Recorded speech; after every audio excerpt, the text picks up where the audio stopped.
수험생 여러분 안녕하십니까? 오소방 원격학원에서 소방 공무원 강의를 담당하는 이종호라고 합니다. 자, 이번 시간에 저 이제 공사업법 한번 또 보도록 하겠습니다. 자, 공사업법은 일단은 시험 문제가 나왔을 때 대략적으로 5문제 왔다 갔다 해서 시험 문제가 나오는 것 같아요. 자, 그럼 공사업법 같은 경우는 1장 총칙부터 해서 쭉 나오는데, 이 공사업법에서 얘기하는 게 다 뭐냐면 여기 목적에 가보면 이런 단어가 나옵니다.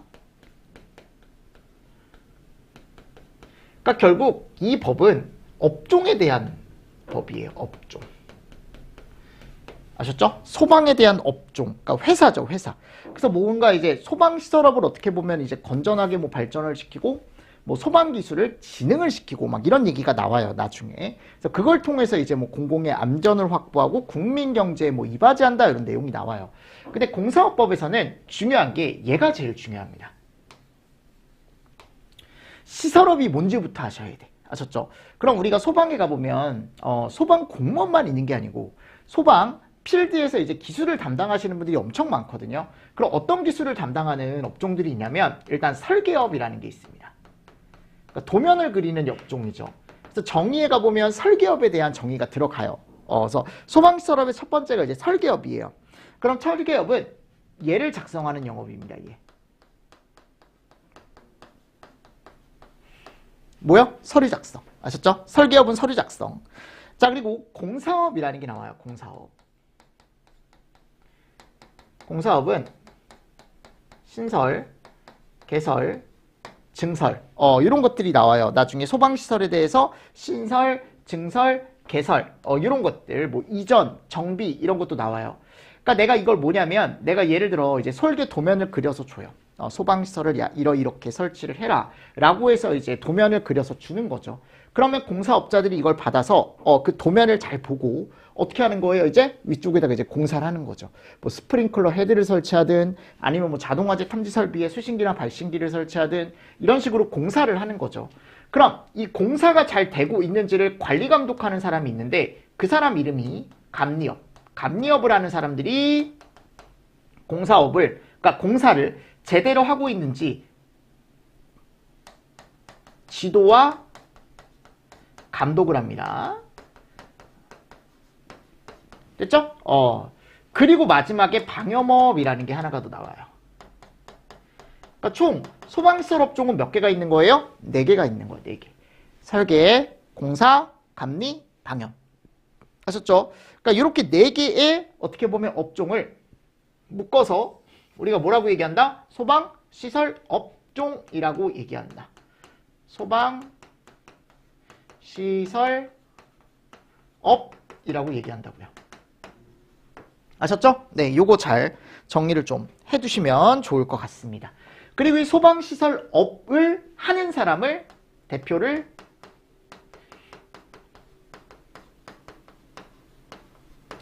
업자라고 얘기하는 거죠. 대표를. 무슨 말씀인지 아시겠죠? 그래서 이런 것들이 용어의 정의에 계속 나와요, 나중에. 그리고 감리원이라는 사람이 있고요. 감리원. 감리원은 이 감리업에서 일하는 사람을 우리가 감리원이라고 얘기합니다. 그리고 뭐 소방기술자라는 용어의 정의도 나오고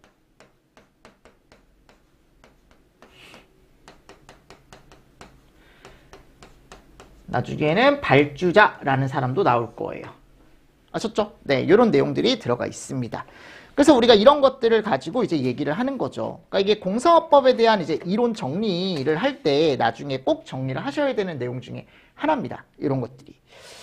됐습니까? 자, 그래서 용어의 정의를 이렇게 정리를 좀 하셔야 되는 거고. 자, 다음에 가보면요, 이제 업종에 대한 게 나와요. 이제 2장에 가보면 소방시설업, 그죠?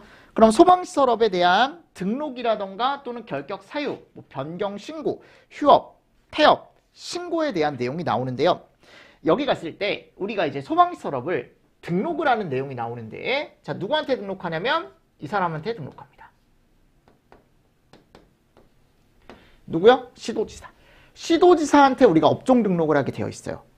아셨죠? 근데 시도지사한테 할 때 뭐를 가지고 이제 등록을 하냐면 이런 거, 자본금, 돈이죠. 또 이제 기술 인력 이런 것들이 필요한데 얘네들을 다 갖춰서 우리가 이제 나 이런 거 하고 싶어요 라고 아까 나왔던 뭐 설계업, 공사업, 감리업, 방염업 이런 것들을 등록하게 되어 있습니다. 아셨죠? 자, 근데 이제 모든 업종에는 우리가 이제 뭐가 있냐면 나중에 가보면 전문 설계업이라는 게 있고 일반 설계업이라는 게 있어요.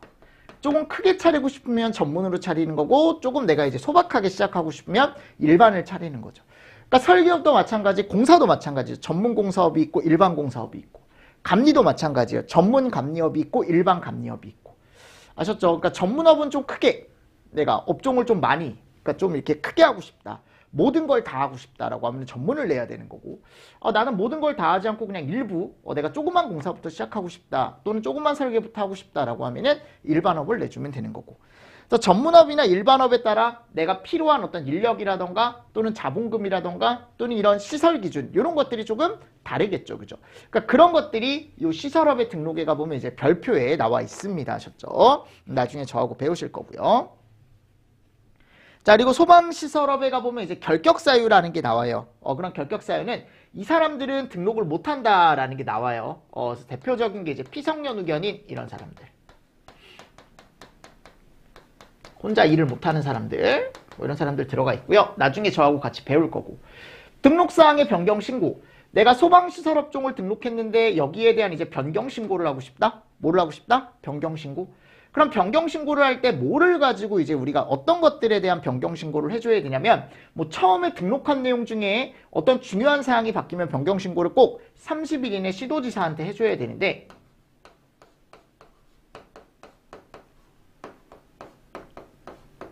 그 사유가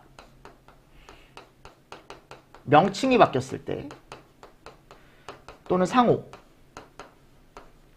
소재지가 바뀌었을 때 아셨죠? 이런 것들이 바뀌면 우리가 꼭 뭐를 해줘야 돼요? 변경신고라는 걸 꼭 해줘야 돼요. 아셨죠? 자, 그리고 나서 또 뭐가 들어가냐면 이제 대표라던가 그리고 이런 게 바뀌었을 때 기술 인력 이런 것들이 바뀌면 30일 이내 시도지사한테 꼭 뭐를 해줘야 돼요? 신고를 꼭 해줘야 돼요.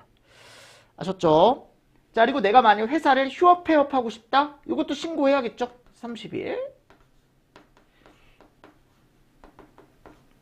지위승계. 자, 이런 것들은 우리가 관리업이나 이런 데 가보면 다 똑같아요. 아셨죠? 나중에 가보면. 그래서 우리가 이제 뭐가 됐을 때 뭐 상속, 양수, 뭐 존속법인이나 합병법인 이런 거 나와요. 나중에 뭐 경매, 환가, 매각 이런 것들이 생겼을 때 우리가 이제 지위승계를 할 수가 있는데 이 지위승계도 다 30일 이내 시도지사. 그죠? 그리고 8조 소방시설업의 운영. 자, 요거 같은 경우는 이제 뭐라고 들어가 있냐면 우리가 대여를 하지 말아라. 대여를 하지 말아라. 그리고 또 본인이 맡은 업무를 잘해라. 뭐 이런 내용들 들어가요. 아셨죠? 그래서 꼭 보셔야 되고 나중에 저와 같이 보셔야 되고 자, 그리고 등록 취소에 대한 내용이 나와요. 등록 취소. 영업정지는 굳이 안 보셔도 되고요. 나중에 이제 등록 취소. 일단 제일 처음 볼게. 그럼 내가 회사가 이러했을 때 너네들은 무조건 등록 취소야 라고 이제 어떻게 보면은 행정처분을 받게 되는 거죠. 그럼 여기 이제 사유가 뭐 거짓 부정, 뭐 결격 사유, 또 영업정지의 기간 중에 예를 냈을 때 공사 등을 했을 때 뭐 이런 게 이제 나중에 나올 거예요. 그죠? 그래서 하나, 둘, 셋 이런 내용들 됐죠? 자, 그리고 10조에 가보면 뭐가 나오냐면 과징금이라는 게 나옵니다. 그럼 이 과징금은 뭐냐? 우리가 보통 이제 영업정지 처분을 받았을 때 우리가 얘를 이제 돈으로 떼올 수가 있는데 그 돈으로 퉁칠 수 있는 게 2억이에요. 2억. 2억. 지금은 그냥 그 정도 이런 내용이 들어가 있구나라는 걸 좀 보시면 됩니다. 자, 그리고 3장 공사 등이라는 게 나와요. 그럼 이 공사 등이라는 건 설계,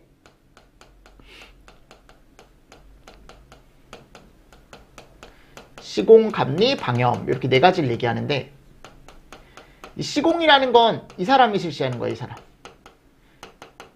공사업에서 하는 업무를 우리가 나중에 시공이라고 얘기해서 우리가 이 네 가지 업무를 공사 등이라고 얘기합니다. 네 가지 업무를, 그죠? 설계업에선 설계를 하고, 공사업에선 시공이라는 거라고, 감리업에선 감리를 하고요, 방염업에선 방염을 하거든요. 그래서 우리가 이런 업무들, 설계업종이나 또는 이제 공사업종이나 여기서 하는 업무들을 우리가 소방시설 공사 등이라고 해서 이거를 하나로 묶어서 얘기해요, 나중에. 아셨죠? 그럼 여기에 대해서 이제 하나하나 보는데, 설계에 대한 업무는 따로 여러분들 지금 나와 있는 게 없습니다. 딱 하나만 딱 나와 있죠. 그래서 여기가 보면 나중에 성능이주 설계라는 거에 대한 내용이 나와요. 나중에 이것만 잘 보시면 돼요. 성능이주 설계.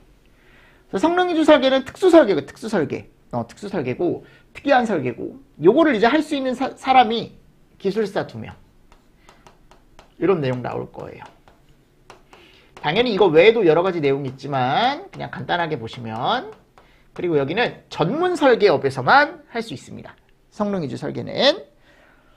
자, 그리고 2절 시공이라는 게 나와요. 시공. 여기 이제 어디서 하는 업무라고요?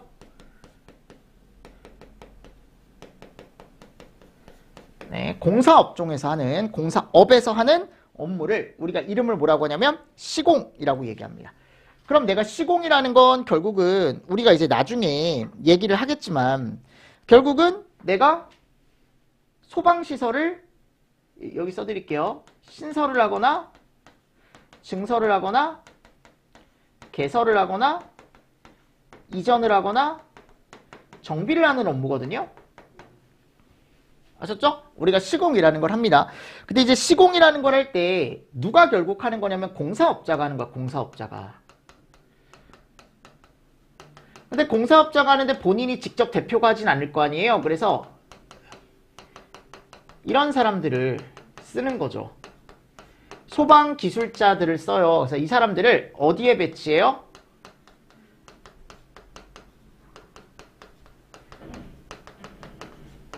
공사 현장에 알맞게 배치를 해야 됩니다. 아셨죠? 그래서 나중에 이런 소방기술자를 어디에 배치해야 되는지 이런 것도 나와요. 아셨죠? 그래서 우리가 본인이 데리고 있는 소속 소방기술자를 그 사이즈, 건물 사이즈에 맞게 이제 배치를 해줘야 돼요. 그래서 공사 현장에 내가 뭐 예를 들어 A라는 현장이 있고 B라는 현장이 있으면 여기다가 이제 가씨, 여기다가 나씨를 배치를 하는 거죠. 어떻게 보면. 그래서 니네들이 책임지고 공사해, 니네들이 책임지고 공사해, 이런 식으로. 그럼 여기 배치되는 가씨나 나씨는 이 자격을 가지고 있어야 돼. 기술자 자격. 그래서 기술자 자격이 이제 나중에 보시면 알겠지만 이것도 급이 있어요. 뭐 특급 있고, 뭐 고급 있고, 중급이 있고, 초급이 있습니다. 아셨죠? 그래서 이런 사람들을 어떻게 하는 거예요? 현장에 배치를 하는 거야. 현장에 배치하고, 자, 그럼 공사 시작! 이렇게 해서 본인들끼리 시작하는 게 아니고 꼭 예를 해줘야 돼. 무슨 신고? 착공신고. 이 착공신고라는 게 공사를 시작하겠다라는 거거든요. 꼭 알고 계셔야 돼. 누구한테 한다? 본서한테요. 본서한테. 저 착공신고할 거예요. 착공할 거예요. 라고 꼭 신고를 해줘야 돼요. 자, 그리고 나서 본서한테 착공신고를 하는데 이게 또 중요한 게 뭐냐면 모든 공사를 다 신고할 필요는 없거든요. 그래서 법에 가보면 착공신고 대상이라는 게 있어요.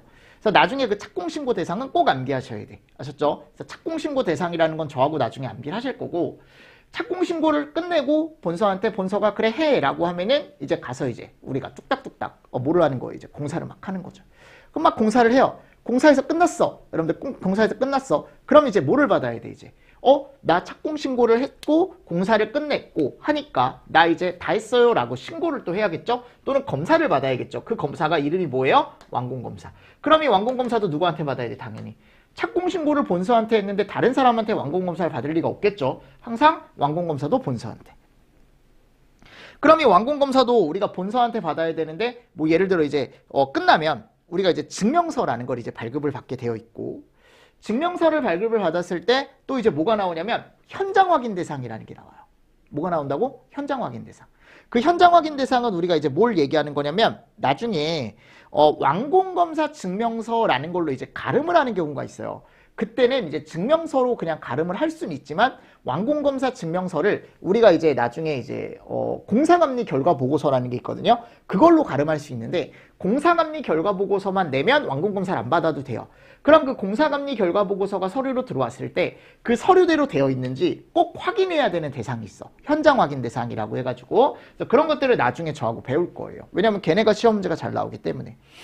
아셨죠? 자, 그리고 뭐가 나와요 여기? 하자보수가 나오네. 여기 이제 뭐예요? AS. 그죠? 이 AS는 뭔다? 우리가 공사를 다 끝냈을 때 이제 하자보수를 해주는, 어떻게 보면은 기간이 나오는 거야. 그러니까 예를 들어 우리가 어떤 전자제품이나 또는 기기를 사도 뭐 2년 동안 보증을 해주고 또는 뭐 3년 동안 보증, 이런 내용이 들어가 있잖아요. 마찬가지입니다. 소방시설도 내가 공사를 받고 나서 2년이나 또는 3년 동안 뭐를 해주냐면 하자보수 기간이라는 게 있어서 그 기간 동안은 하자보수를 꼭 해줘야 돼.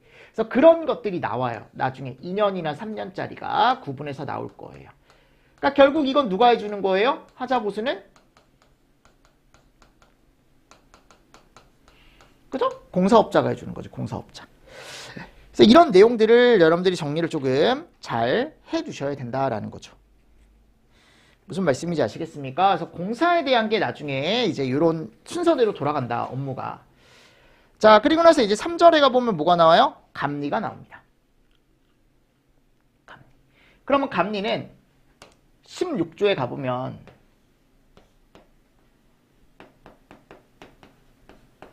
이 사람들이 하는 업무가 나와요. 16조에. 근데 이 업무가 또 시험 문제가 잘 나옵니다. 아셨죠? 그래서 감리업자 업무라고 해가지고 지금은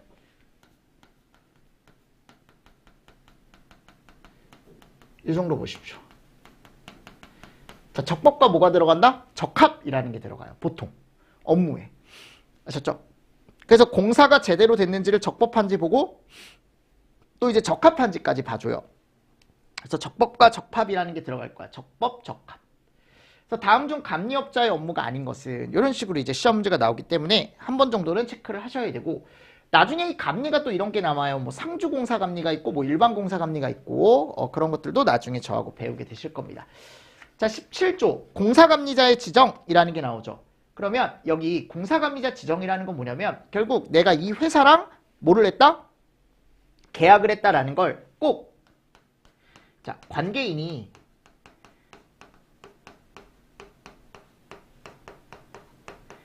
감리업자랑 감리 계약을 맺거든요. 나 이 사람이랑 계약할 거예요. 감리자. 그걸 우리가 이제 감리자 지정 신고라고 얘기하는데, 이 신고를 꼭 본서에게 해줘야 돼요. 나 이 회사랑 감리 계약했어요. 라는 걸. 근데 나중에 변경사항이 생기면 신고도 해줘야죠. 그래서 나중에 이제 우리가 또 뭘 배우냐면 이렇게 지정 신고를 해야 되는 대상이 꼭 있어요. 그래서 그런 것도 나중에 또 암기를 해주셔야 됩니다. 그래서 공사감리자 지정 대상이라는 게 있으니까. 자, 그리고 18조에 가보면 감리원의 배치라는 게 있어요. 그럼 감리업자랑 계약을 했죠. 그럼 감리업자 입장에서는 이제 본인들이 데리고 있는 직원들을 배치를 해야 돼. 아셨죠? 현장에다가 이제 나 이런 사람을 내가 여기 A 현장에 배치를 할 거고 나라는 사람은 B 현장에 배치할 거고, 요거를 우리가 배치를 해줘야 되는데, 배치를 하고 끝나는 게 아니고 배치에 대한 이건 신고가 아니에요. 여러분들 통보를 꼭 해줘야 돼. 통보. 근데 배치 통보는 누구한테 한다? 그렇지, 본서한테. 아셨죠? 배치는 우리가 본서한테 한다. 변경시도 마찬가지예요. 변경시도. 됐죠? 그리고 이 감리원을 배치할 때 막 배치하는 게 아니고 사이즈가 좀 크면 특급 감리원, 사이즈가 좀 작으면 고급 감리원, 그거보다 작으면 중급, 그거보다 더 작으면 초급, 뭐 이런 사람들을 이제 배치를 하는 거죠. 됐습니까? 자, 그리고 19조에 갔을 때 이제 위반 사항에 대한 조치가 나와 있습니다. 그럼 감리업자가 공사업자를 내가 지도 감독한다 그랬잖아요. 그럼 공사업자가 제대로 안 하는 거야, 공사를. 그럼 어떻게 해야 돼? 가서 야, 이거 잘못됐으니까 다시 해. 그래서 시정 보완을 요구를 해야죠. 그러니까 결국 이 위반 사항에 대한 조치는 감리하는 사람들이 공사하는 사람들에게 얘를 요구하는 거예요. 다시 해라 라는 걸. 그죠? 시정 보완을 요구하는 걸 우리가 이제 뭐라고 얘기하냐면 거기가 보면 위반 사항에 대한 조치라는 게 나와 있습니다. 근데 당연히 누구한테도 알려줘야 될까요? 관계인한테도 알려줘야겠죠. 왜냐하면 관계인한테 본인이 이제 채용을 한 거기 때문에 계약을 한 거기 때문에 관계인한테는 알리고 거기 공사업자가 막 공사를 잘못하고 있으면 가서 시정하고 보완을 요구해라. 근데 공사업자가 말을 안 듣는다? 그럼 본소한테 얘기해야죠. 가서. 이 사람이 내가 틀림없이 이런 사항에 대한 게 위반돼 있다라는 걸 알려줬음에도 불구하고 공사를 그냥 진행을 한다. 배짱으로 얘기해야죠. 공사감리 결과의 통보. 그럼 요거는 이제 우리가 결과보고서라는 게 나와요. 뭐가 나온다고요? 결과보고서. 그래서 결과보고서에 대한 내용만 나중에 좀 잘 보시면 돼. 본부장 서장에게 소방감리 결과보고서라는 걸 나중에 내게 되어 있습니다. 그런 내용이 들어가요. 3절에 2, 방염. 방염은 시험 문제가 잘 안 나오더라고요. 여기는. 그래서 나중에 보셔도 되고. 자, 이제 4절 보도록 하겠습니다. 자, 도급입니다. 도급. 자, 도급은 뭐냐면 관계인이 있으면 또는 발주자가 있으면 그죠? 이 사람들이 시설업자들에게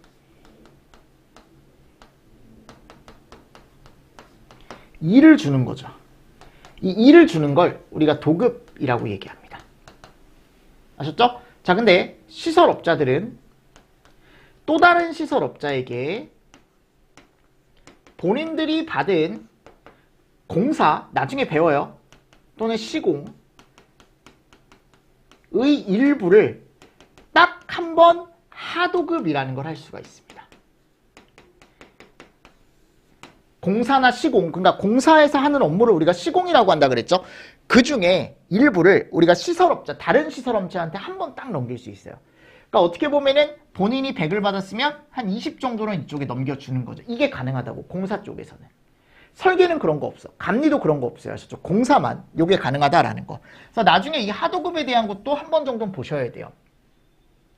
일단 기본적으로 요게 가장 기본이죠. 도급이 가장 기본입니다. 도급이. 그래서 도급이라는 게 뭔지만 아시면 돼. 그럼 공사 등은 제가 아까 뭐라 그랬어요? 아까 설계라던가 시공이라던가 공사 등은 감리라던가 방염. 그죠? 요 네 개를 도급을 한대. 도급. 일을 주는 거죠. 그죠? 네 개를 주는 거죠. 그럼 설계는 설계업자한테 줘야 되고, 시공은 공사업자한테 줘야 되고, 감리는 감리업자한테 줘야 되고, 방염은 방염업자한테 줘야죠. 그죠? 그러니까 그런 내용이 나오는 거예요, 이제. 그리고 나중에 갔을 때 이제 분리도급이라는 게 또 나와요. 근데 분리도급은 이제 나중에 보셔도 되고. 자, 임금에 대한 압류는 하지 말아라. 그러니까 회사가 혹시나 안 좋은 상황이 됐다고 하더라도 그 직원들한테 줘야 되는 돈은 압류하지 말아라. 이런 내용도 들어가 있고요. 도급의 원칙. 자, 이 도급의 원칙 같은 경우는 이제 우리가 나중에 계약을 똑바로 해라. 이런 내용이 나옵니다. 아셨죠? 근데 뭐 이런 것들은 많이 나오지 않습니다. 요 네 개 자체가. 네 개 자체가 많이 나오지 않기 때문에 네, 읽어보시면 되고. 하도급의 제한이라는 게 있어요. 요게 이제 뭐냐면 원래는 하도급이 절대 안 돼요, 여러분들. 하도급이 절대 안 되는데 시공의 일부만 딱 몇 번만, 한 번만 하도급이 가능하다라는 게 나와요, 나중에. 아셨죠? 그래서 요거 잘 정리를 좀 해주시고. 아까 제가 얘기했던 게 요거예요, 요거.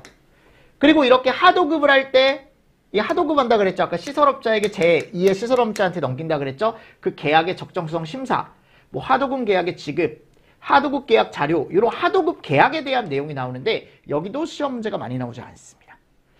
아셨죠? 자, 23조. 도급 계약의 해지.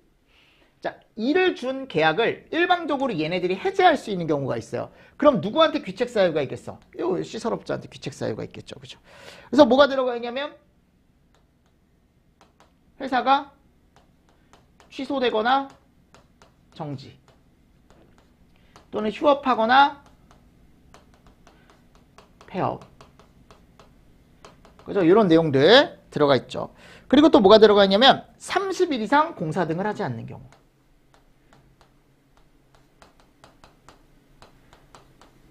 공사를 안 하는 경우. 아셨죠? 공사를 내가 시켰는데도 불구하고 공사를 안 하는 거예요, 여러분들. 30일 이상. 그러면은 나 너네랑 계약 안 해. 라고 일방적으로 해지할 수 있대요. 일방적으로. 그리고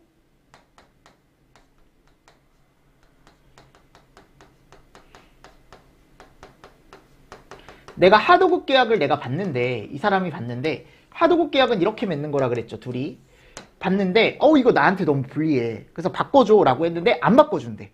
그러면은 나 너네랑 그런 계약 안 할 거야 라고 할 수 있대요. 아셨죠? 네. 뭐 공사업자의 감리 제한, 기술용 연계 대가 기준 이런 것들은 읽어보십시오. 지금은 많이 나오지 않으니까. 자, 4장 소방기술자. 그럼 이 소방기술자들은 일단 얘네들은 의무라는 게 있습니다. 의무. 아셨죠? 그럼 소방기술자의 의무는 뭐냐? 본인들의 업무를 어떻게 해라? 성실히 해라. 뭐 이런 내용들 들어가요. 본인들의 업무를 성실히 해라. 그래서 대여하지 말고 대여 금지.